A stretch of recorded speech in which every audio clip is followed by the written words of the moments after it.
Pinakamasakit sa lahat yung makita mong may kinakausap si Lola pero wala namang tao sa upuan. Ngumiti pa siya, parang may kausap. Pero wala. Tahimik ang buong bahay. At doon ko na-realize dati, doon nakaupo ang apo niya. Magkatabi lang bahay namin. Lumaki akong kasama ang maglola na yon. Iniwan ng mga magulang yung bata nung sanggol pa lang siya. Walang pasabi, walang sulat, basta na lang nawala. Pero si Lola, hindi nagdalawang isip, buhat agad, paligo, pakain, pasok sa school araw-araw kahit umuulan. Gusto ng laruan, ipinag-ipunan, gustong mag-aral, naglaba, naglinis ng bahay para lang mapaaral siya. Binigay ni Lola ang lahat. At nung graduate ang apo, siya ang pinakamasayang tao sa buong stadium. Pero mabilis ang buhay, nagtrabaho ang apo sa Maynila. Malaking sahod, malalaking pangarap, at unti-unti nawala ang pagbisita. Tumigil ang tawag. At pag-uwi man, diretsyo kwarto. Pagod ako, la, sabi niya, pahinga muna ako. Nagluto si Lola ng paborito niya, hindi kinain. Nag-abang sa pintuan, hindi man lang napansin.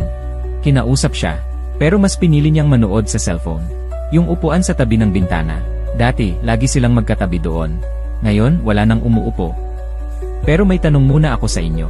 Sa isang banda, nandoon si Lola. Sa kabila, pera at trabaho. Anong pipiliin mo? Yung mga pumili sa lola nila, kagaya ko na lola ko ang mas pipiliin ko ay magla-like sa video at magfa-follow sa page.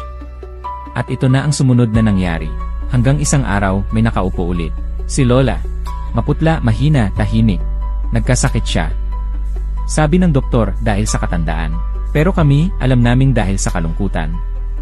Umuwi ang apo, hawak kamay si Lola, umiiyak. Sorry, la, naging abala ako. Tumingin si Lola, mahina niyang sinabi, nandito lang ako lagi. 2 araw lang, wala na si Lola. Hindi na ulit napuno yung upuan. Pero tuwing nadadaan siya roon, tumitigil siya. Minsan, nagsasalita siya kahit alam niyang walang sasagot.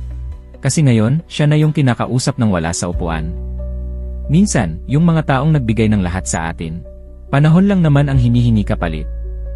At madalas, pag naisip natin yon, huli na. Ikaw, anong gagawin mo kung ikaw ang nasa sitwasyong to? I-share mo sa comments. At i-share mo rin ang video na to para maalala ng iba ang halaga ng oras at pagmamahal. Like, follow, at subscribe para sa mas marami pang kwentong may aral.